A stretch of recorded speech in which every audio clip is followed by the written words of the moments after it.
ಇದಿರುವುದೇ ಯೆಹೋವನ ಕರುಣೆ ಅಂತ ಕೇಶಂದು ಕೀರ್ತನೆಗಳಲ್ಲಿ ಬರೆದಿಟ್ಟಿದ್ದಾನ್ರಿ. ಮತ್ತು ಈ ದಿನವೂ ಕೂಡ ಯೆಹೋವನಿಂದಲೇ ನೇಮಕ ಆಗಿದೆ ಅಂತೇಳಿ 118ರಲ್ಲಿ 24ರಲ್ಲಿ ಕೂಡ ದೇವರು ಯಾವ ರೀತಿಯಲ್ಲಿ ನಮಗೋಸ್ಕರ ದಿನವನ್ನು ಸಿದ್ಧಪಡಿಸಿದ್ದೇನೆ ಅಂತೇಳಿ ಭಕ್ತನು ಕೂಡ ಯಾವ ರೀತಿಯಲ್ಲಿ ಹೊಗಳ್ತಾನಂತಂದರೆ, ದೇವರು ಯಾವತ್ತೂ ಕೂಡ ನಮಗೋಸ್ಕರ ಒಂದೊಂದು ದಿನವನ್ನು ಯಾವ ರೀತಿಯಲ್ಲಿ ಸಿದ್ಧಪಡಿಸಿ ಇಡ್ತಾನೋ ನಾವು ಕೂಡ ಒಂದೊಂದು ದಿನದಲ್ಲಿ ಒಂದು ರೀತಿಯಲ್ಲಿ ದೇವರನ್ನು ಘನಪಡಿಸುವಂಥವ್ರಾಗಿರ್ಬೇಕ್ರಿ. ಯಾಕಂದರೆ ದೇವರು ನಮ್ಮ ಒಂದು ಜೀವಿತದಲ್ಲಿ ಮಾಡುವಂಥ ಉಪಕಾರಗಳನ್ನು ಮರಿಬಾರ್ದ್ರಿ. ಮಾಡಿದಂಥ ಉಪಕಾರಗಳು ಯಾವತ್ತೂ ಕೂಡ ದೇವರಿಗೆ ವರ್ಣಿಸುವಂಥವ್ರಾಗಿರ್ಬೇಕು. ದೇವರು ಒಂದಲ್ಲ ಎರಡಲ್ರಿ, ಪ್ರತಿ ಕ್ಷಣವೂ ಕೂಡ ನಮ್ಮನ್ನು ಒಂದೊಂದು ಉಪಕಾರಗಳು ಮಾಡ್ತಾ ಬರ್ತಿದ್ದೇನ್ರಿ. ಪ್ರಯಾಣದಲ್ಲಿ ಹೋಗ್ಬೇಕಾದ್ರೆ ಹೋಗ್ತಾನೆ ತಮ್ಮನ್ನು ತಾವು ಬಿದ್ದು ಪ್ರಾಣ ಕಳೆದುಕೊಳ್ತಿದ್ದಾರೆ. ಹೋಗ್ತಾನೆ ತಮ್ಮ ಗಾಡಿಯನ್ನೇ ತಾವು ಹಾಕೊಂಡು ಕೇಸಿನ ಪ್ರಾಣ ಕಳೆದುಕೊಳ್ತಿದ್ದಾರೆ. ಹೋಗ್ತಾನೆ ಬೇರೆ ಒಂದು ಗಾಡಿ ಬಂದು ಸುಮ್ಮನೆ ಹೋಗುವಂಥ ವ್ಯಕ್ತಿ ಗುದ್ದಿ ಕೇಸಿನ ಪ್ರಾಣವನ್ನು ಕಳೆದುಕೊಳ್ತಿದ್ದಾರೆ. ಯಾಕಂದರೆ ಅವ್ರಿಗೆ ಭದ್ರತೆಯಲ್ಲಿ ಇವತ್ತಿನಿಂದಲೇ ನಾವು ಜೀವಿತರ ಸಂಖ್ಯೆಯಲ್ಲಿ ಇದ್ದೇವೆ ಅಂತಂದರೆ ದೇವರು ತನ್ನ ಭದ್ರತೆಯಲ್ಲಿಟ್ಟು ತಾನು ಕ್ಷೇಮದಿಂದ ನಡೆಸಿದ್ದಾನಂತಂದರೆ ಆತನ ಒಂದು ಕರೆದಂಥ ಒಂದು ಉದ್ದೇಶವನ್ನು ಪರಿಪೂರ್ಣ ಮಾಡೋದಕ್ಕೋಸ್ಕರ ಮತ್ತು ಆತನು ತನ್ನ ಸ್ವರೂಪದಲ್ಲಿ ಉಂಟು ಮಾಡಿದಂಥ ಒಂದು ಆತನ ಮಾತುಕತೆ ಯಾವ ರೀತಿಯಲ್ಲಿ ತನ್ನ ಸ್ವರೂಪದಲ್ಲಿ ಉಂಟು ಮಾಡಿದ್ದನು ಅದೇ ಉದ್ದೇಶಕ್ಕೋಸ್ಕರ ನಿನ್ನನ್ನಾಗಿರ್ಬೋದು ನನ್ನನ್ನಾಗಿರ್ಬೋದು ಸಭೆಯಲ್ಲಿ ಸೇರಿ ಬಂದಂಥ ತನ್ನ ಮಕ್ಕಳಿಗಾಗಿರ್ಬಾರ್ದು ಯಾವತ್ತೂ ಕೂಡ ತಾನು ಕೈ ಬಿಡುವಂಥ ದೇವರಲ್ರಿ. ನಾವು ಅನೇಕ ಸರಿ ದೇವರನ್ನು ಬಿಟ್ಟು ಹೋಗಿದ್ದೇವೆ, ದೇವರ ವಚನಗಳನ್ನು ತಪ್ಪಿದ್ದೇವೆ, ದೇವರ ಮಾರ್ಗವನ್ನು ತಪ್ಪಿದ್ದೇವೆ. ಆದರೆ ದೇವರು ಹೇಳ್ತೇನೆ, ನೀನು ತಪ್ಪಿ ಹೋದರೂ ಕೂಡ ನಾನು ನಿನ್ನನ್ನು ಬಿಡಲಾರ್ದಂಥ ದೇವರಾಗಿದ್ದೇನೆ. ನಿನ್ನನ್ನು ಸದಾಕಾಲ ನನ್ನ ಕೈ ಹಿಡಿದು ನಡೆಸುವಂಥ ದೇವರಾಗಿದ್ದೇನೆ ಮತ್ತು ಕೈ ಚಾಚಿ ಕರೆಯುವಂಥ ದೇವರಾಗಿದ್ದೇನೆ ಅಂತೇಳಿ ಇಲ್ಲಿ ಬಂದಂಥ ನಿಮ್ಮೆಲ್ಲರಿಗೆ ದೇವರು ಮಾತಾಡುವಂತನಾಗಿದ್ದೇನೆ ರೀ. ಇವತ್ತಿನಲ್ಲಿ ದೇವರು ನಿನ್ನನ್ನು ಯಾವ ರೀತಿ ನಡೆಸಿದ್ದನೋ, ದೇವರು ಯಾವ ರೀತಿಯಲ್ಲಿ ನಿನ್ನನ್ನು ರಕ್ಷಿಸಿದ್ದನೋ, ದೇವರು ಯಾವ ರೀತಿಯಲ್ಲಿ ನಿನ್ನನ್ನು ಪ್ರಾಣವನ್ನು ಉಳಿಸಿ ತನ್ನ ಸನ್ನಿಧಿಯಲ್ಲಿ ತಂದಿದ್ದನು, ಅದು ಉಪಕಾರಗಳನ್ನು ನಿನ್ನ ಹೃದಯದಲ್ಲೇ ಇಟ್ಟುಕೊಂಡು ನಿನ್ನ ಮುಚ್ಚುಟಿಗೆಸೆಂದು ಅದು 5 ತಲಂತು ಹೊಂದಿದಂಥ ವ್ಯಕ್ತಿ, 2 ತಲಂತು ಹೊಂದಿದಂಥ ವ್ಯಕ್ತಿ ಕಳೆದ ವಾರ ನೋಡಿದ್ದನಲ್ಲ, ಅವ್ರು ಯಾವ ರೀತಿಯಲ್ಲಿ ದೇವರಿಗೆ ಮಹಿಮೆ ಪಡಿಸಿದರು ಅದೇ ರೀತಿಯಲ್ಲಿ ನಾವು ಇರಬೇಕ್ರಿ. 1 ತಲಂತು ಹೊಂದಿದಂಥ ವ್ಯಕ್ತಿಯಂತೆ ದೇವರು ಮಾಡಿದಂಥ ಉಪಕಾರಗಳನ್ನು ನಾವು ಮರೆತು ಬಿಟ್ಟು ಅವೆಲ್ಲವನ್ನು ನಾವು ಮಣ್ಣಲ್ಲಿ ಮುಚ್ಚಿಬಿಟ್ಟು ದೇವರ ಸನ್ನಿಧಿಯಲ್ಲಿ ಕೂತ್ಕೊಂಡ್ರೆ ದೇವರಿಗೆ ಒಂದು ಮನಸ್ಸಿಗೆ ನೋವು ಮಾಡುವಂಥವ್ರಾಗಿದ್ದೇವ್ರಿ. ದೇವರಿಗೆ ಇವತ್ತಿನಿಂದಲೇ ಯಾರು ಗಂಟಲು ಭಯನ್ನು ಬಿಚ್ಚಿ ಆರಾಧನೆ ಮಾಡ್ತಾರೋ, ಅಯ್ಯ ನನ್ನ ಮಗಳು ಎಷ್ಟು ಚೆಂದಾಗಿ ನನಗೆ ಆರಾಧನೆ ಮಾಡ್ತಿದ್ದಾಳೆ, ಅಯ್ಯ ನನ್ನ ಮಗನು ಎಷ್ಟು ಚೆಂದಾಗಿ ನನಗೆ ಘನಪಡಿಸ್ತಿದ್ದಾನೆ ಅಂತೇಳಿ ಬಹು ಸಂತೋಷದಿಂದ ನನ್ನ ಮಗಳಲ್ಲಿ ಬಂದು ಕೂತ್ಕೊಂಡು ಕಿಶಿಂದ ಆರಾಧನೆ ಕೇಳುವಂಥವನಾಗಿದ್ದಾನೆ ರೀ. ಇವತ್ತಿನಿಂದಲೇ ದೇವರು ನಿಜವಾಗಲೂ ನನ್ನ ಪಕ್ಕದಲ್ಲಿ ಇದ್ದಾನೆ, ದೇವರು ನಾನು ಬಂದಂಥ ಸನ್ನಿಧಿಯಲ್ಲಿ ಇದ್ದಾನೆ ಅಂತವರು ಎಲ್ಲರೂ ಕೈ ಎತ್ತಿ ಕಿಶಿಂದ ದೇವರಿಗೆ ಒಂದು ಸಲ ಹಲ್ಲೆಲೂಯಾ ಅಂತೇಳಿ ಜೋರಾಗಿ ಒಂದು ಸರ್ತಿ ಹೇಳ್ರಿ, ಇನ್ನೂ ಸ್ವಲ್ಪ ಜೋರಾಗಿ. ಯಾಕಂದರೆ ದೇವರು ಹಲ್ಲೆಲೂಯಾ ಅಂತ ಪಂಥಕ್ಕೆ ಯಾವತ್ತೂ ಕೂಡ ಆತನ ಸಿದ್ಧನಾಗಿದ್ದು ಎಲ್ಲ ಕಾರ್ಯಗಳನ್ನು ಲಯಪಡಿಸೋಕ್ಕೋಸ್ಕರ ಸಿದ್ಧನಾಗಿದ್ದಾನೆ ರೀ. ಯಾಕಂದರೆ ದೇವರು ಯಾವತ್ತೂ ಕೂಡ ಆತನ ಒಳ್ಳೆಯದು ಮಾಡುವಂಥ ದೇವರಾಗಿದ್ದಾನೆ ರೀ. ಇವತ್ತಿನದಲ್ಲಿ ನಾವು ಕೂಡ ಒಳ್ಳೆಯವರಂತೆ ಜೀವಿಸುವಂಥವ್ರಾಗಿರ್ಬೇಕ್ರಿ. ಇವತ್ತಿನಲ್ಲಿ ಅದೇ 15ನೇ ಅಧ್ಯಾಯದಲ್ಲಿ ತಳ ಭಾಗದಲ್ಲಿ ನೋಡ್ರಿ 5ನೇ ವಚನದಲ್ಲಿ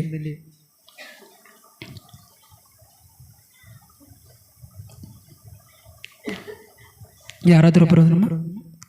ಅದು 5ನೇ ವಚನ. ಅವನು ಸಾಲಕ್ಕೆ ಬಡ್ಡಿ ಕೇಳದವನು, ನಿರಪರಾಧಿಯ ಕೇಡಿಗಾಗಿ ಲಂಚ ತೆಗೆದುಕೊಳ್ಳವನು ಆಗಿರಬೇಕು. ಇಂಥವನು ಎಂದಿಗೂ ಕದಲುವುದಿಲ್ಲ. ಹಲ್ಲೆಲೂಯಾ. ಈಗ ನಾವು ದೇವರಿಗೆ ಒಂದು ಸ್ತುತಿ ಪದಗಳ ಹಾಡ್ತೇವಲ್ರಿ, ಮತ್ತು ಯಾರಿಗೆ ಉಪಕಾರ ಮಾಡ್ತೇವಲ್ರಿ, ಅದು ದೇವ್ರಿಗೆ ನಾವು ಸಾಲ ಕೊಟ್ಟಂತೀರಿ. ದೇವರ ಒಂದು ದಿವಸ ನಮಗೆ ಲೆಕ್ಕ ಪ್ರತಿಯಾಗಿ ನಮಗೆ ಕೊಟ್ಟು ನಿತ್ಯ ಜೀವನದಲ್ಲಿ ನಡೆಸಿಕೊಡ್ತಾನೆ ರೀ. ಈ ಸಾಲಿಗೆ ಬಡ್ಡಿ ತೆಗೆದುಕೊಳ್ಳಬಾರ್ದು ಅಂತಂದರೆ ಒಬ್ಬೊಬ್ಬರು ಯಾವ ರೀತಿ ತೆಗೆದುಕೊಳ್ತಾರೆ ಅಂತಂದರೆ, ನಾವು ಕೊಟ್ಟಂಥ ಹಣದಲ್ಲಿ ಬಡ್ಡಿ ಕೇಳುತ್ತಾರೆ ಈ ರೀತಿ ಅಂತ ಕೇಶಿಂದು ಅದು ಲೋಕಾನುಸಾರವಾಗಿ ಆಲೋಚನೆ ಮಾಡುವಂಥವ್ರು ಭಾಳ ಮಂದಿ ಇದ್ದೇವ್ರಿ. ಆದರೆ ಭಕ್ತನಂತ ದಾವೀದನ ಯಾವ ರೀತಿ ಹೇಳ್ತಾರೆ ನೋಡ್ರಿ, ದೇವರು ಒಂದೊಂದು ಉಪಕಾರಗಳು ನಮಗೆ ಮಾಡಿದ್ದಾನಂತಂದರೆ ಅದು ನಮ್ಮ ಸಾಲಗಾರರಾಗಿದ್ದೇವ್ರಿ. ನಾವು ಪ್ರತಿಯೊಂದೊಂದು ರಕ್ಷಣೆ ಕೊಟ್ಟಿದ್ದ ನಂತರ ಸಾಲಗಾರರಂತೀರಿ. ನಾವು ಆತನು ಸಾಲಗಾರನಂತೆ ನಮಗೆ ಇಟ್ಟಿದ್ದ ನಂತರ ಸಾಲಗಾರನಂತೆ ನೋಡಲಿ. ಯಾಕಂದರೆ ನಾವು ದೇವರನ್ನು ಘನಪಡಿಸೋದಕ್ಕೋಸ್ಕರ ನಮ್ಮ ಸಾಲಗಾರನಾಗಿ ದೇವರು ನಮ್ಮನ್ನು ಮಾಡ್ಕೊಂಡಿದ್ದಾನೆ ರೀ. ಯಾಕಂದರೆ ನಾವು ಆತನು ಬಡ್ಡಿ ಕೇಳ್ತಾ ಇಲ್ಲ. ಬಡ್ಡಿ ಅಂತಂದರೆ ನಾವು ಯಾವುದೇ ಹೆಂಗೋ ತಂದು ಕೇಶಿಂದ ನಾವು ಹಿಂದಿದ್ದಾಗ ಅನೇಕ ಒಂದು ಸಮರ್ಪಣೆ ಮಾಡಿದ್ದೇವೆ ರೀ. ಓತಗಳು ಕೊಯ್ಯುವಂಥದ್ದು, ಕುರಿಗಳು ಕೊಯ್ಯುವಂಥದ್ದೆಲ್ಲ ಮಾಡಿದ್ದೇವಲ್ಲ, ಆ ರೀತಿ ಬಡ್ಡಿ ಅಂತಂದರೆ ದೇವರ ಒಂದು ಸನ್ನಿಧಿಯಲ್ಲಿ ನಾವು ಯಾವ ರೀತಿಯಲ್ಲಿ ಇರ್ಬೇಕಂತಂದ್ರೆ ದೇವರು ಕೊಟ್ಟಂಥ ಒಂದು ರಕ್ಷಣೆ ಯಾವ ರೀತಿಯಲ್ಲಿ ಕೊಟ್ಟಿದ್ದಾನಂತಂದರೆ ನಮಗೆ ಸಾಲ ಕೊಟ್ಟಂತೀರಿ, ಅದು ಬಡ್ಡಿ ತೀರಿಸುವಂಥವ್ರು ನಾವಿರಬೇಕು ರೀ. ಯಾಕಂದರೆ ರಕ್ಷಣೆ ಒಂದು ಸಾಲ ಕೊಟ್ಟಂತೆ ನಮಗೆ ಸಾಲಕ್ಕೆ ಸಂಬಂಧಪಟ್ಟದ್ದು ನಮ್ಮ ರಕ್ಷಣೆ ನಿರಂತರವಾಗಿ ನಾವು ಜ್ಞಾಪಕ ಮಾಡಿಕೊಂಡು ಅಯ್ಯ ಇವತ್ತು ಬಂದು ನಮಗೆ ಒಂದು ದೇವ್ರ ಲೆಕ್ಕ ಕೇಳುವಂತನಾಗಿದ್ದನು, ನಾಳೆ ಬಂದು ದೇವರು ನಮ್ಮ ಲೆಕ್ಕ ಕೇಳುವಂತನಾಗಿದ್ದನು, ನಾಡಿದ ಬಂದು ದೇವ್ರ ಲೆಕ್ಕ ಕೇಳುವಂತನಾಗಿದ್ದನು. ಈ ಲೋಕಂಬ ಯಾತ್ರೆ ನಾನು ಯಾವ ರೀತಿಯಲ್ಲಿ ಜೀವಿಸಬೇಕು, ನಾನು ಯಾವ ರೀತಿಯಲ್ಲಿ ದೇವರಿಗೆ ಕನಪಡಿಸಬೇಕು, ನನ್ನ ಒಂದು ಆರಾಧನೆ ಅಂತಕ್ಕಂಥದ್ದು ಬಡ್ಡಿ ಯಾವ ರೀತಿಯಲ್ಲಿ ದೇವರಿಗೆ ನಾನು ಸಮರ್ಪಿಸುವಂತನಾಗಿರಬೇಕು. ಬಡ್ಡಿ ಸಹಿತವಾಗಿ ನಮ್ಗೆ ಕೇಳ್ತಾನೆ ರೀ. ಯಾಕಂತಂದರೆ ನಾವು ಮಾಡಿದಂಥ ಪ್ರತಿಯೊಂದು ತಪ್ಪುಗಳನ್ನು, ನಾವು ಮಾಡಿದಂಥ ಪ್ರತಿಯೊಂದು ದ್ರೋಹಗಳನ್ನು ನಾವು ಮಾಡಿದಂಥ ಪ್ರತಿಯೊಂದು ಮೋಸಗಳನ್ನು, ನಾವು ತೆಗೆದುಕೊಳ್ಳುವಂಥ ಲಂಚಗಳನ್ನು, ನಾವು ಮಾಡುವಂಥ ಅಕ್ರಮಗಳನ್ನು ಪ್ರತಿಯೊಂದು ಬಡ್ಡಿಗೆ ಸಂಬಂಧಪಟ್ಟವಾಗಿದೆ ರೀ. ಇಡೀ ಧರ್ಮಶಾಸ್ತ್ರವನ್ನು ಲೆಕ್ಕ ಮಾಡಿ ನೋಡ್ರಿ, ನೀವು ಧ್ಯಾನ ಮಾಡ್ತಾ ಹೋಗ್ರಿ. ನೀವು ಅದು ಬಡ್ಡಿಗೆ ಸಂಬಂಧಪಟ್ಟಿದ್ದೆ. ಒಂದೊಂದಕ್ಕೂ ಕೂಡಿಸಿ ಲೆಕ್ಕ ಮಾಡಿದರೆ ನಮ್ಮ ತಲೆ ಮೇಲೆ ಕೂದಲವೆಲ್ಲರೂ ಮೀರಿ ಹೋಗಿದ್ದವ್ರಿ ನಮ್ಮ ಪಾಪಗಳು. ಆದರೂ ಕೂಡ 2024 ವರ್ಷಗಳಿಂದ ನಮ್ಮ ಕರ್ತನು, ನಮ್ಮ ರಕ್ಷಕನಾದಂಥ ಯೇಸು ಕ್ರಿಸ್ತನು ಯಾವ ರೀತಿಯಲ್ಲಿ ನನ್ನ ಮಕ್ಕಳು ಬಡ್ಡಿಯಲ್ಲಿ ಇರಬಾರ್ದು, ನನ್ನ ಮಕ್ಕಳು ಯಾವತ್ತೂ ಕೂಡ ಸಾಲಗಾರರಾಗಿರಬಾರ್ದು, ನನ್ನ ಮಕ್ಕಳು ಯಾವತ್ತೂ ಕೂಡ ಸಾಲಗಾರರಂತೆ ನನ್ನ ತಂದೆ ನೋಡಬಾರ್ದು ಅಂತೇಳಿ ಆ ಸಾಲವನ್ನು, ಆ ಬಡ್ಡಿಯನ್ನು ಎಲ್ಲವನ್ನು ಚುಕ್ತ ಮಾಡುವುದಕ್ಕೋಸ್ಕರ ಕಲ್ವರಿ ಶಿಲುಬೆಯ ಮೇಲೆ ನನಗೋಸ್ಕರ, ನಿನಗೋಸ್ಕರ ಆ ಬಡ್ಡಿಯ ಒಂದು ಸಾಲವನ್ನು ತೀರಿಸುವುದಕ್ಕೋಸ್ಕರ ಯಾವ ರೀತಿಯಲ್ಲಿ ಕರೆದನು. ಯೆರೂಸಲೇಮಿನ ಬೀದಿಗಳಲ್ಲಿ ಹೊಡೆಯುವಂಥ ಸಂದರ್ಭದಲ್ಲಿ ಯಾರಿಗೂ ಕೂಡ ಸಹಾಯ ಕರಲಿಲ್ಲರಿ. ಆತನು ಭೂಮಿ ಮೇಲೆ ಆತನು ಯಾವ ಉದ್ದೇಶಕ್ಕೋಸ್ಕರ ತನ್ನ ತಂದೆ ಕಳಿಸಿದ್ದನೋ, ತನ್ನ ತಂದೆ ಹೇಳಿದಂಥ ಒಂದು ಕೆಲಸವನ್ನು ಪರಿಪೂರ್ಣ ಮಾಡೋದಕ್ಕೋಸ್ಕರ, ತನ್ನ ತಂದೆ ಕೊಟ್ಟಂಥ ಕೆಲಸವನ್ನು ನೆರವೇರಿಸುವುದಕ್ಕೋಸ್ಕರ ಯಾವ ರೀತಿಯಲ್ಲಿ ಕರ್ತನು ಭೂಲೋಕದಲ್ಲಿ ಬಂದಿದ್ದನು. ಇವತ್ತಿನಿಂದಲೇ ಸೇರಿ ಬಂದಂಥ ನಾನು ಮತ್ತು ನೀನು ಕರ್ತನು ಹೇಳುವಂಥ ಮಾತುಗಳು ಕೇಳ್ತಿದ್ದೇವಾ ಮತ್ತು ನಡೆದುಕೊಳ್ತಿದ್ದೇವಾ, ನೆರವೇರಿಸ್ತಿದ್ದೇವಾ ಅಂತಕ್ಕಂಥದ್ದು ನಮ್ಮ ಮೇಲೆ ಇರ್ಬೇಕ್ರಿ. ಕರ್ತನಿಗೆ ಯಾವತ್ತೂ ಕೂಡ ಮುಚ್ಚುಮರೆಯಾಗಿ ಆತನ ಪ್ರಾಣ ಕೊಡಲಿಲ್ಲರಿ. ಬಹಿರಂಗವಾಗಿ ತನ್ನನ್ನು ತಾನು ಸಮರ್ಪಿಸ್ಕೊಂಡನು. ಇವತ್ತಿನಿಂದಲೇ ನಿಮ್ಮನ್ನು ನೀವು ಸಮರ್ಪಿಸ್ಕೊಳ್ತಿದ್ದೀರ. ಈ ಲೋಕದಲ್ಲಿ ನೋಡ್ರಿ, ಎಲ್ಲಾದರೂ ಹೋಗ್ಬೇಕಾದ್ರೆ ನನ್ನ ಕ್ರೈಸ್ತನು, ನನ್ನ ಕ್ರೈಸ್ತಳು ಅಂತ ಹೇಳಿಕೊಳ್ಳೋದಕ್ಕೋಸ್ಕರ ಭಾಳ ಜನ ನಾಚಿಕೆ ಪಡ್ತಿದ್ದಾರೆ. ಹಿಂಗೆ ಒಂದು ಸಭೆ ಇರ್ತದೆ ರೀ. ಸಭೆಯಲ್ಲಿ ಒಬ್ಬ ಪಾಸ್ಟರ್ ಇರ್ತಾನೆ ರೀ. ಅವ್ರಿಗೆ ಎರಡು ಹೆಣ್ಮಕ್ಳು, ಒಬ್ಬ ಗಣಸ ಮಗ ಇರ್ತಾನೆ ರೀ. ಅವ್ರು ಪಾಸ್ಟರ್ ಆಗಿದ್ದರೂ ಕೂಡ ತನ್ನ ಮಗನ ಯಾವ ರೀತಿಯಲ್ಲಿ ಇರ್ತಾನೆ ಅಂತಂದರೆ, ಒಂದು ಅಪಾರ್ಟ್ಮೆಂಟಲ್ಲಿ ಆತನು ಓದು ಬರೆಯೋದಕ್ಕೋಸ್ಕರ ಬೇರೆ ಒಂದು ದೇಶಕ್ಕೆ ಹೋಗಿರ್ತಾನೆ ರೀ. ಆ ಮಗನು ನನ್ನ ಕ್ರೈಸ್ತನಂತಂದರೆ ನನಗೆಲ್ಲಿ ನಿಂದಿಸ್ತಾರೋ, ನನಗೆಲ್ಲಿ ಅವಮಾನ ಪಡಿಸ್ತಾರೋ, ನನಗೆಲ್ಲಿ ದೇವಸ್ಥಾನದಿಂದ ಬೇರ್ಪಡಿಸ್ತಾರೆ ಅಂತೇಳಿ ಲೋಕದೊಂದು ಸ್ನೇಹಕ್ಕೋಸ್ಕರ, ಲೋಕದಲ್ಲಿರುವಂಥ ಒಂದು ಸಂತೋಷಕ್ಕೋಸ್ಕರ, ಲೋಕದಲ್ಲಿರುವಂಥ ಒಂದು ಆನಂದಕ್ಕೋಸ್ಕರ ತನಗೋಸ್ಕರ ಪ್ರಾಣ ಕೊಟ್ಟು ಪ್ರೀತಿ ಮಾಡಿದಂಥ ದೇವರ ಒಂದು ಧರ್ಮಶಾಸ್ತ್ರ ತನ್ನಲ್ಲಿ ಬೈಬಲ್ಗಳು ಇರ್ತಾವಂತ್ರಿ.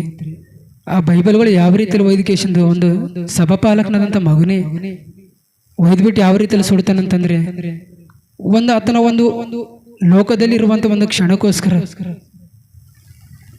ತನಗೋಸ್ಕರ ಪ್ರಾಣ ಕೊಟ್ಟಂತ ದೇವರನ್ನ ಮರೆತು ಬಿಟ್ಟು ದೇವರು ಬರೆಸಿಟ್ಟಂಥ ಒಂದು ಮಾತುಗಳನ್ನು ಆತನ ಗ್ರಹಿಸಿಕೊಳ್ಳಲಾರದೆ, ದೇವರು ನನ್ನನ್ನು ಭೂಲೋಕದಲ್ಲಿ ಉಂಟು ಮಾಡಿದನಂತೇಳಿ ತಿಳ್ಕೊಳ್ಳಲಾರದೆ ಇಡೀ ಧರ್ಮಶಾಸ್ತ್ರವನ್ನು 10 ಪುಸ್ತಕ ಪೂರ ಸುಡ್ತಾನೆ ರೀ.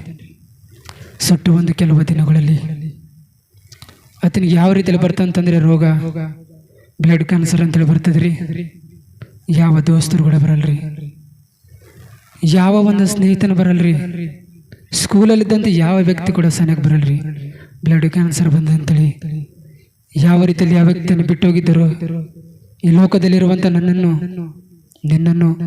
ನಿನ್ನ ಯಾರನ್ನ ಸ್ನೇಹಿತರಾಗಿ ಮಾಡಿಕೊಂಡಿದ್ದೆ, ಯಾರನ್ನ ಸ್ನೇಹಿತರಾಗಿ ಮಾಡಿಕೊಂಡಿದ್ದೆ, ಒಂದು ಸಲ ನೀವು ಆಲೋಚನೆ ಮಾಡಿಕೊಡ್ರಿ. ಯಾಕಂದರೆ ಬರಬಾರ್ದಂತ ಬಂತ ಒಂದು ರೋಗವನ್ನು ನಮ್ಮ ಒಂದು ಜೀವಿತದಲ್ಲಿ ಬಂದರೆ ಯಾರು ನಮ್ಮನ್ನು ರಕ್ಷಿಸುವಂಥವ್ರಲ್ರಿ. ಅದು ರಕ್ಷಿಸುವಂಥ ದೇವರು ಒಬ್ಬನೇ ಆಗಿದ್ದಾನ್ರಿ. ಆತನ ಹಾಸ್ಪಿಟ್ಲಲ್ಲಿ ಹೋಗುವಂಥ ಸಂದರ್ಭದಲ್ಲಿ ನನಗೆ ಬ್ಲಡ್ ಕ್ಯಾನ್ಸರ್ ಬಂದಂತೇಳಿದ್ರಗಳಿಗೆ ಆತನ ಪಶ್ಚಾತ್ತಾಪ ಪಡ್ತಾನೆ ರೀ. ಪಶ್ಚಾತ್ತಾಪ ಪಟ್ಟು ದೇವರಿಗೆ ಕೇಳ್ತಾನೆ ರೀ, ದೇವರೇ ನನ್ನಿಂದ ತಪ್ಪಾಗಿದೆ, ನನ್ನ ತಂದೆ ಒಂದು ಸೇವಕನಾಗಿದ್ದರೂ ಕೂಡ, ನಾನು ಕ್ರೈಸ್ತನಾಗಿದ್ದರೂ ಕೂಡ ನಿಜ ದೇವರಂತೇಳಿ ನಾನು ತಿಳಿಲಾರದೆ, ನಿಜ ದೇವರಂತ ನಾನು ಅರಿಯದೆ ಅಪ್ಪ ನೀನು ಕೊಟ್ಟಂಥ ಲೇಖನ ಭಾಗವನ್ನು ನಾನು ಸುಟ್ಟಾಗಿದ್ದೇನೆ. ಅಪ್ಪ ನಾನು ತಪ್ಪು ಮಾಡಿದ್ದೇನೆ, ಒಂದೋ ಒಂದು ಅವಕಾಶ ಕೊಡು ಅಪ್ಪ, ನನ್ನನ್ನು ನೀನು ತೋರಿಸಂಥ ರೀತಿಯಲ್ಲಿ ಅಪ್ಪ, ನೀನು ಉಪಯೋಗಿಸುವಂಥ ರೀತಿಯಲ್ಲಿ ನಾನು ಜೀವಿಸುತ್ತೇನೆ, ನಾನು ನಡೀತೇನೆ ಅಂತೇಳಿ ಯಾವ ರೀತಿಯಲ್ಲಿ ತನ್ನನ್ನು ತಾನು ತಗ್ಗಿಸ್ಕೊಂಡನು ಆ ಒಂದು ವ್ಯಕ್ತಿ ಇವತ್ತಿನಿಂದಲೇ ಅನೇಕ ಒಂದು ಸಭೆಗಳಲ್ಲಿ, ಅನೇಕ ಒಂದು ಸಂಘಗಳಲ್ಲಿ, ಅನೇಕ ಒಂದು ಆತ್ಮಗಳನ್ನು ಸಂಪಾದನೆ ಮಾಡಿಕೊಂಡು ಕರ್ತನಿಗೋಸ್ಕರ ಯಾವ ಧರ್ಮಶಾಸ್ತ್ರವನ್ನು ಸುಟ್ಟಿದನೋ ಆ ಧರ್ಮಶಾಸ್ತ್ರವನ್ನು ಹಿಡಿದುಕೊಂಡು ಇಡೀ ಪ್ರಪಂಚದಲ್ಲಿ ಆತನು ಯಾವ ಒಂದು ಸ್ಥಳದಲ್ಲಿ ಅವಮಾನ ಪಟ್ಟಿದನೋ ಆ ಒಂದು ಸ್ಥಳದಿಂದ ದೇವರು ಯಾವ ರೀತಿಯಲ್ಲಿ ಎತ್ತಿದ್ದಾನಂತಂದರೆ, ಆತನು ಒಂದು ಸ್ಥಳದಿಂದ ಅಲ್ರಿ ಅನೇಕ ಸ್ಥಳಗಳಲ್ಲಿ ದೇವರು ಒಯ್ಯುವಂತವನಾಗಿದ್ದಾನೆ. ಯಾವಾಗ ನಾವು ನಮ್ಮನ್ನು ತಗ್ಗಿಸ್ಕೊಂಡು ದೇವರನ್ನು ಆಶ್ರಯ ಮಾಡಿಕೊಂಡು ದೇವರೇ ನಿಜವಾಗಲಪ್ಪ ನೀನು ಕೊಟ್ಟಂಥ ರಕ್ಷಣೆಯನ್ನು ಅಪ್ಪ ಜನರ ಮುಂದೆ ನಾನು ಎಲ್ಲಿ ನಿರ್ಲಕ್ಷ್ಯ ಮಾಡ್ತಿದ್ದನು ಅಪ್ಪ ನೀನು ನನಗೋಸ್ಕರ ಕೊಟ್ಟಂಥ ಪ್ರಾಣವನ್ನು ನಾನು ಗ್ರಹಿಸ್ಕೊಳ್ಳಲಾರ್ದೆ ನಾನು ನಿಜ ಕ್ರೈಸ್ತಾನ ಅಂತೇಳಿ ಹೇಳಿಕೊಳ್ಳಲಾರ್ದೆ ಈ ಲೋಕದಲ್ಲಿ ಮುಸುಕು ಹಾಕೊಂಡು ಪ್ರಭಾ ನಾನು ಜೀವಿಸ್ತಾ ಇದ್ದೆ. ನಿಜವಾಗಲೂ ಪ್ರಭಾ ಇವತ್ತಿನಿಂದಲೇ ನಿಮ್ಮನ್ನು ಬಯಲುಪಡಿಸ್ಕೊಂಡಿದ್ದೆ. ನನಗೋಸ್ಕರ ಯಾವ ರೀತಿಯಲ್ಲಿ ನೀನು ಕಲ್ವರಿ ಶಿಲುಬೆಯಲ್ಲಿ ಪ್ರಾಣ ಕೊಟ್ಟಿದ್ದೆ, ಅದೇ ರೀತಿಯಲ್ಲಿ ನಿನಗೋಸ್ಕರ ಪ್ರಭಾ ನಾನು ಸಾಕ್ಷಿಗೆ ಜೀವಿಸೋದಕ್ಕೋಸ್ಕರ ಸಿದ್ಧರಾಗಿದ್ದೆ. ಇವತ್ತಿನಿಂದಲೇ ಯಾರಾದರೂ ನಿಮ್ಮ ಒಂದು ಹೃದಯಗಳನ್ನು ತೆರೆದರೆ ಕರ್ತನು ಯಾವ ರೀತಿಯಲ್ಲಿ ತನ್ನ ಒಂದು ರೋಗದಿಂದ ಬಿಡುಗಡೆ ಕೊಟ್ಟು ಯಾವ ರೀತಿಯಲ್ಲಿ ಆತನ ಒಂದು ಸೇವೆಯಲ್ಲಿ ಬಲವಾದ ಒಂದು ಪಾತ್ರೆ ಉಪಯೋಗಿಸ್ಕೊಂಡಿದ್ದನು. ಇವತ್ತಿನಿಂದಲೇ ಕರ್ತನ ಒಂದು ಕೆಲಸದಲ್ಲಿ ಯಾವುದೇ ಆಗಿರ್ಬೋದು, ಚಿಕ್ಕದಾಗಿರ್ಬೋದು, ದೊಡ್ಡದಾಗಿರ್ಬೋದು, ನೀನು ಯಾವುದೇ ಒಂದು ಕೆಲಸ ಮಾಡು, ಗುಡಿಸೋ ಒಂದು ಕೆಲಸ ಹಿಡಿದು ಎಲ್ಲ ಒಂದು ಕೆಲಸದಲ್ಲಿ ನಿನ್ನನ್ನು ಉಪಯೋಗ ಮಾಡಿಕೊಳ್ಳೋದಕ್ಕೋಸ್ಕರ ದೇವರು ಸಿದ್ಧನಾಗಿದ್ದಾನೆ. ಯಾಕಂದರೆ ಅದು ಒಪ್ಪಿಕೊಳ್ಳುವಂಥದ್ದು ನಮ್ಮ ಕೆಲಸವಾಗಿದೆ, ನಡೆಯುವಂಥ ನಮ್ಮ ಕೆಲಸವಾಗಿದೆ ರೀ. ದೇವರು ಯಾವತ್ತೂ ಕೂಡ ನಡೆಸುವಂಥವನಾಗಿದ್ದಾನೆ. ಅದು ನಮ್ಮ ಹೃದಯ ಭಾರ ನಮ್ಮದಾಗಿರಬೇಕು. ಆತನ ಯಾವತ್ತೂ ಕೂಡ ಹೃದಯ ಭಾರದಿಂದ ನಮ್ಮನ್ನು ಎದುರು ನೋಡುವಂಥನಾಗಿದ್ದಾನೆ. ಈ ಸಮಯದಲ್ಲಿ ಮಧ್ಯದಲ್ಲಿದ್ದು ಕೂಡ ಆತನ ದುಃಖಿಸುವಂಥನಾಗಿರ್ತಾನೆ ರೀ. ಒಂದು ವೇಳೆ ಆರಾಧನೆ ಮಾಡೋದೇ ನಾವಾದರೆ ದೇವರನ್ನು ದುಃಖಪಡಿಸುವಂಥವ್ರಾಗಿರ್ತೇವೆ. ಬಾಯಿ ತಿರಿರಿ, ದೇವ್ರಿಗೆ ಘನಪಡಿಸ್ರಿ.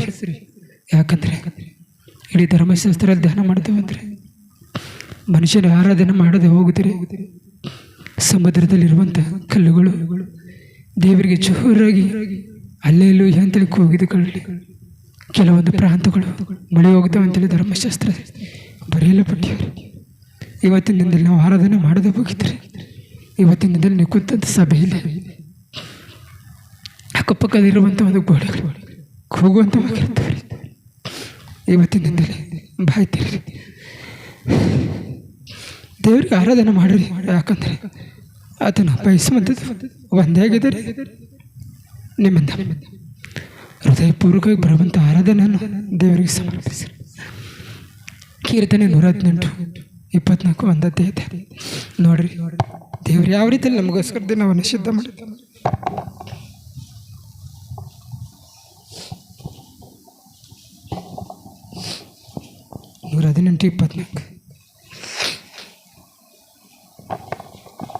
ಈ ದಿನವೂ ಯೆಹೋವನಿಂದಲೇ ನೇಮಕವಾದದ್ದು, ಇದರಲ್ಲಿ ನಾವು ಉಲ್ಲಾಸದಿಂದ ಆನಂದಿಸೋಣ. ದೇವರು ಯಾವ ರೀತಿಯಲ್ಲಿ ದಿನವನ್ನು ನಮಗೆ ಸಿದ್ಧಪಡಿಸಿದ್ದ ನೋಡ್ರಿ. ಕೆಲವೊಬ್ಬರು ಈ ದಿನವನ್ನು ನೋಡಿಲ್ಲ, ಈ ಸಮಯವನ್ನು ನೋಡಿಲ್ಲ, ಈ ಗಳಿಗೆಯನ್ನು ನೋಡಿಲ್ಲ. ಈ ಸಮಯ ನೋಡಬೇಕು, ಈ ಗಳಿಗೆ ನೋಡಬೇಕು, ಈ ದಿನ ನೋಡಬೇಕು. ನನ್ನ ಹೆಂಡರ ಮಕ್ಕಳುಗಳು ಸಂತೋಷವಾಗಿರಬೇಕು, ಒಳ್ಳೆ ಸಂಸಾರ ಮಾಡಬೇಕು, ಅನೇಕ ವ್ಯಾಪಾರಗಳು ಮಾಡಬೇಕು, ನಾನಿನ್ನ ಭೂಲೋಕದಲ್ಲಿ ಜೀವಿಸಬೇಕು, ಹೆಸರು ಗಳಿಸಬೇಕು, ನಾನಿನ್ನ ಒಂದು ದೊಡ್ಡ ಸ್ಥಾನದಲ್ಲಿ ಹೋಗ್ಬೇಕಂತೇಳಿ ಎಷ್ಟೋ ಜನ ಆಸೆ ಪಡ್ತಿದ್ದಾರೆ. ಇದನ್ನು ನೋಡ್ಲಿಕ್ಕಾಗಿಲ್ರಿ. ನೋಡ್ತಾ ಇದ್ದೀರಿ ಕಣ್ಣಿಲಿ, ಕೇಳ್ತಿದ್ದೀರಿ ಕಿವಿಲಿ, ಗ್ರಹಿಸ್ಕೊಳ್ಳುವಂಥ ಒಂದು ಪ್ರಯತ್ನ ಮಾಡಿರಿ. ಅದು ಉಳ್ಕೊಳ್ಳುವಂಥದ್ದು ನಿಮ್ಮ ಕೈಯಲ್ಲಿದೆ ರೀ. ನಾವು ಒಂದು ವೇಳೆ ದೇವರು ಕೊಟ್ಟಂಥ ದಿನವನ್ನು, ದೇವರು ಕೊಟ್ಟಂಥ ಸಮಯವನ್ನು, ದೇವರು ಕೊಟ್ಟಂಥ ಒಂದು ಬೆಲೆಯುಳ್ಳ ಒಂದು ಅಮೂಲ್ಯವಾದ ಒಂದು ಸಮಯವನ್ನು ನಾವು ನಿರ್ಲಕ್ಷ್ಯ ಮಾಡಿದರೆ, ಯಾವ ರೀತಿಯಲ್ಲಿ ದೇವರ ದಿನವನ್ನು ಕಾಣದೆ, ದೇವರ ಸಮಯವನ್ನು ನೋಡಲಾರ್ದೆ, ದೇವರನ್ನು ಆರಾಧನೆ ಮಾಡಲಾರ್ದೆ ಎಷ್ಟು ಜನ ಈ ಲೋಕದಲ್ಲಿ ನಾಶವಾಗಿ ಹೋಗ್ತಿದ್ದಾರೆ. ಅದು ನಾಶವಾಗಲಿಕ್ಕೆ ಒಂದೇ ಕಾರಣ, ತಮ್ಮನ್ನು ತಾವು ಹೆಚ್ಚಿಸ್ಕೊಂಡು, ತಮ್ಮನ್ನು ತಾವು ಗರ್ವಪಟ್ಟು, ತಮ್ಮನ್ನು ತಾವು ಹೊಗಳಿಕೊಂಡು ದೇವರು ಎಲ್ಲಿದ್ದಾನೆ ಅಂತೇಳಿ ಕೇಳುವಂಥವ್ರು ಭಾಳ ಚೆನ್ನಾಗಿದ್ದಾರೆ ಈ ಲೋಕದಲ್ಲಿ. ಆದರೆ ಲೋಕದಲ್ಲಿ ನಾವು ಕೂಡ ಅದೇ ರೀತಿಯಲ್ಲಿರುವಂಥ ಸಂದರ್ಭದಲ್ಲಿ ತನ್ನ ಸ್ವರೂಪದಲ್ಲಿ ಉಂಟು ಮಾಡಿದಂಥ ನಮ್ಮ ತಂದೆಯಾದ ದೇವರು, ನಮ್ಮ ಕರ್ತನಾದಂಥ ಯೇಸು ಕ್ರಿಸ್ತನಿಗೆ ಯಾವ ರೀತಿಯಲ್ಲಿ ಒಬ್ಬನೇ ಮಗನಾಗಿದ್ದರೂ ಕೂಡ ಆತನಿಗೋಸ್ಕರ ಉಳಿಸಿಕೊಳ್ಳಲಾರದೆ, ಮಾನವನಿಗೋಸ್ಕರ, ಮಾನವನ ಪಾಪಕ್ಕೋಸ್ಕರ, ಮಾನವನ ಒಂದು ಅಪರಾಧಗಳಿಗೋಸ್ಕರ, ಮಾನವನು ಮಾಡುವಂಥ ಒಂದು ದ್ರೋಹಗಳಿಗೋಸ್ಕರ, ಮಾನವನು ಮಾಡುವಂಥ ಒಂದು ಅಕ್ರಮಗಳಿಗೋಸ್ಕರ ಯಾವ ರೀತಿಯಲ್ಲಿ ತಂದೆ ತನ್ನ ಮಗನನ್ನು ಕಳಿಸಿಕೊಟ್ಟನು. ಇವತ್ತಿನ ದಿನದಲ್ಲಿ ಆ ಮಗನು ಯಾರಂತ ನೋಡ್ತಾವಾದರೆ ಆತನ ಕ್ರಿಸ್ತನಾಗಿದ್ದಾನ್ರಿ. ಆ ಕ್ರಿಸ್ತನ ಮೂಲಕವಾಗಿ ದಿನವನ್ನು ಉಂಟಾಗಿದೆ ರೀ, ಸಮಯವನ್ನು ಉಂಟಾಗಿದೆ, ಈ ಗಳಿಗೆಯನ್ನು ಉಂಟಾಗಿದೆ. ಇದು ಉಸಿರಾಡ್ತಾ ಇದ್ದೀವಿ ಅಂತಂದರೆ ಅದು ದೇವರು ಕೊಟ್ಟಂಥ ಗಾಳಿ ಆಗಿದೆ. ಈ ಉಸಿರುವಾದರೆ ಯಾವ ರೀತಿಯಲ್ಲಿ ಗಾಳಿ ಮನುಷ್ಯನ ಕಣ್ಣಿಗೆ ಕಾಣದೆ ಯಾವ ರೀತಿಯಲ್ಲಿ ಅದು ಬರ್ತದೆ ಅಂತೇಳಿ ಕೇಶಂದು ಯಾರು ಕೂಡ ಗುರುತಿಸೋರಿ ನಾ ಭೂಮಿ ಮೇಲೆ ಯಾರು ಹುಟ್ಟಿಲ್ರಿ, ಅದು ಗಾಳಿ ಉಂಟು ಮಾಡಿದಂಥ ದೇವರೊಬ್ಬನೇ ಬಲ್ಲಂಥ ದೇವರಾಗಿದ್ದೇನೆ ರೀ. ಆ ಗಾಳಿಯನ್ನು ಗುರುತಿಸುವಂಥ ದೇವರು, ಆ ಗಾಳಿಯನ್ನು ಮನುಷ್ಯನಿಗೆ ಕೊಡೋದಕ್ಕೋಸ್ಕರ ತನ್ನ ಮನಸ್ಸು ಬಂದ ಕಡೆಗೆ ತಿರುಗಿಸುವಂಥವನಾಗಿದ್ದಾನೆ ರೀ. ಒಂದೇ ಒಂದು ಕ್ಷಣ ಅದು ಗಾಳಿ ನಿಂದಿಸಿದರೆ ಇವತ್ತಿನ ದಿನದಲ್ಲಿ ನನ್ನ ಪರಿಸ್ಥಿತಿ, ನಿನ್ನ ಪರಿಸ್ಥಿತಿ, ಸಭೆಯಲ್ಲಿದ್ದಂಥ ನಮ್ಮನ್ನು ಯಾವ ರೀತಿಯಲ್ಲಿ ಆಗ್ಬೋದು ಅಂತೇಳಿ ಕರ್ತನು ಒಂದೇ ಒಂದು ಕ್ಷಣ ತನ್ನ ಒಂದು ಶ್ವಾಸ ಕೊಟ್ಟಂಥ ದೇವರು ನಮ್ಮ ಬೆಲೆ ಒಂದು ಶ್ವಾಸ ತೆಗೆದರೆ ನಮ್ಮ ಪರಿಸ್ಥಿತಿ ಯಾವ ರೀತಿಯಲ್ಲಿ ಇರ್ತದೆ ರೀ. ಆಲೋಚನೆ ಮಾಡ್ರಿ. ದಿನಗಳು ಏನು ಭಾಳ ದೂರ ಇಲ್ರಿ, ನೀವು ತಿಳಿದರಾಯ್ತು. ದೇವರು ಹೇಳಿದಂತೆ ದೇಶದಲ್ಲಿ ಪ್ರತಿಯೊಬ್ಬರ ರಕ್ಷಣೆ ಹೊಂದಬೇಕು, ಅವಾಗಲೇ ಬರ್ತೇನೆ ಅಂತ ಹೇಳಿದ ನಿಜವಾಗಲು. ಆದರೆ ಒಂದು ಸುವಾರ್ತೆ ಒಂದು ಮಗಳ ಮೂಲಕವಾಗಿ, ಒಂದು ಮಗನ ಮೂಲಕವಾಗಿ ಕ್ರಿಸ್ತನೇ ನಿಜವಾದ ದೇವರು, ಆತನೇ ಲೋಕದ ರಕ್ಷಕನು, ಲೋಕಕ್ಕೋಸ್ಕರ ತನ್ನ ಪ್ರಾಣವನ್ನು ಕೊಟ್ಟು ಪ್ರೀತಿ ಮಾಡಿದ್ದಾನೆ. ಆತನೇ ನಿನ್ನನ್ನು ರಕ್ಷಿಸುವಂಥ ದೇವರು ಮತ್ತು ನಿನ್ನಲ್ಲಿರುವಂಥ ಆತ್ಮ ಕೂಡ ಆತನದಾಗಿದೆ ಅಂತೇಳಿ ಯಾರಾದರೂ ಒಬ್ಬರು ಹೇಳಿದರೆ ಸಾಕ್ರಿ, ಅವರಿಗೆ ರಕ್ಷಣೆ ಕೊಡುವಂಥ ದೇವರು ಆತನಾಗಿದ್ದಾನೆ. ಅವರು ಒಂದು ವೇಳೆ ರಕ್ಷಣೆ ಹೊಂದದೆ ಹೋಗಿದ್ರು ಕೂಡ ದೇವರು ಬರುವಂಥ ಸಂದರ್ಭದಲ್ಲಿ ಅವರು ಎದೆ ಬಡಿಕೊಳ್ಳುತ್ತಾರೆ. ಎದೆ ಬಡಿದುಕೊಳ್ಳುವಂಥ ಸಂದರ್ಭದಲ್ಲಿ ದೇವರು ಕೇಳ್ತಾನೆ, ನನ್ನ ಇಂಥ ಮಗಳು ನಿನ್ನ ಹತ್ತಿರ ಬಂದು ಸುವಾರ್ತೆ ಹೇಳಿದ್ದಾರೆ, ನೀವು ಕೇಳಿಲ್ಲ, ನಿರ್ಲಕ್ಷ್ಯ ಮಾಡಿದ್ರಿ ಅಂತ ಹೇಳಿದರೆ ಅವ್ರು ಹೇಳ್ತಾರೆ, ಯಾರು ಹೇಳಿಲ್ಲಪ್ಪ ಅಂತ ಹೇಳ್ತಾರೆ. ಆದರೆ ನೀವು ತಿಳ್ಕೊಳ್ತಿರ್ಬೋದು, ನಾನು ಆಡುವಂಥ ಮಾತು, ನಾನು ನೋಡುವಂಥ ದೃಷ್ಟಿ, ನಾನು ನಡೆಯುವಂಥ ಮಾರ್ಗ ಯಾರು ನೋಡಲ್ಲ. ಆದರೆ ನ್ಯಾಯ ತೀರ್ಪಿನ ದಿವಸ ನಮ್ಮ ಬದುಕುಗಳು ಎಂಥವಂತೇಳಿ ಕೇಶಂದು ನಾವು ಟಿ ವಿಯಲ್ಲಿ ನೋಡ್ತೀವಲ್ಲ, ಅದೇ ರೀತಿಗಳು ನಮ್ಮ ಮುಖಗಳು ನಮ್ಮನ್ನೇ ಸಾಕ್ಷಿಯಾಗಿ ಬಯಲ್ಪಡಿಸ್ತಾನೆ ದೇವರು. ನಾವೆಷ್ಟೇ ಮರೆಯಾಗಿ ಮುಚ್ಚುವಾದರೂ ಕೂಡ ನಿನ್ನನ್ನು ಎಳೆದುಕೊಂಡು ಬರುವುದಕ್ಕೋಸ್ಕರ ಇಬ್ಬರನ್ನು ಆಲ್ರೆಡಿ ಇಟ್ಟಿರ್ತಾನೆ ರೀ. ಇಬ್ಬರನ್ನು ತೆಗೆದುಕೊಂಡು ಹೋಗೋದಕ್ಕೋಸ್ಕರ, ಇಬ್ಬರನ್ನು ಎಳೆದುಕೊಂಡು ಬರುವುದಕ್ಕೋಸ್ಕರ ನಾವು ಎಳೆದುಕೊಂಡು ಬರುವಂಥವರೇ ಆಗಿರಬೇಕು ಹೊರತು ಎಳೆದುಕೊಂಡು ಹೋಗುವಂಥವ್ರಾಗಿರ್ಬಾರ್ದು. ಎಳೆದುಕೊಂಡು ಹೋಗುವಂಥವ್ರು ಅಂತಂದರೆ ಅದು ನಿತ್ಯ ನರಕಕ್ಕೆ, ನಿತ್ಯ ನಾಶನಕ್ಕೆ ಆಗಿದ್ದಾರೆ.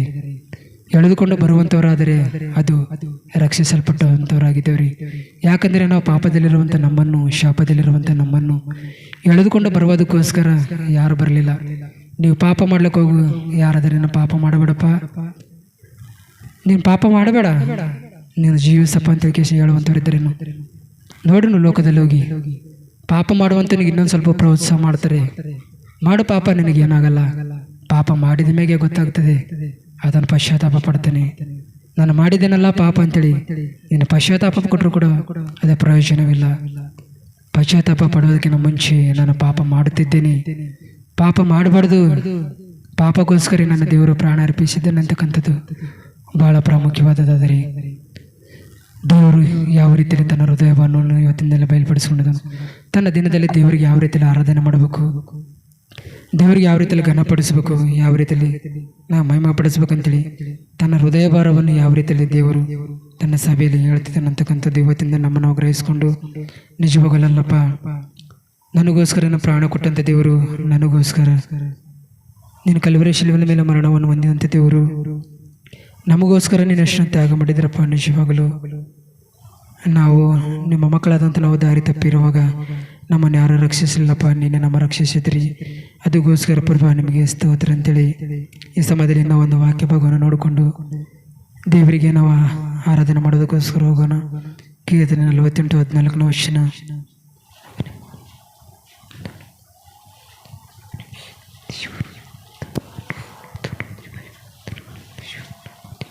ಅವರು ಕುರಿಗಳಂತೆ ಪಾತಾಳದಲ್ಲಿ ದಟ್ಟವಾಗಿ ಸೇರಲ್ಪಡುವರು. 48:14 ಕೀರ್ತನೆ 48ನೇ ಅಧ್ಯಾಯ. ಆಗ ನೀವು ನಿಮ್ಮ ಮುಂದಣ ಸಂತತಿಯವರಿಗೆ, ದೇವರು ಇಂಥವನು, ಆತನು ಯುಗಾಂತರಗಳಲ್ಲಿಯೂ ನಮ್ಮ ದೇವರು, ನಿರಂತರವೂ ನಮ್ಮನ್ನು ನಡೆಸುವವನಾಗಿದ್ದಾನೆ ಎಂದು ತಿಳಿಸುವಿರಿ.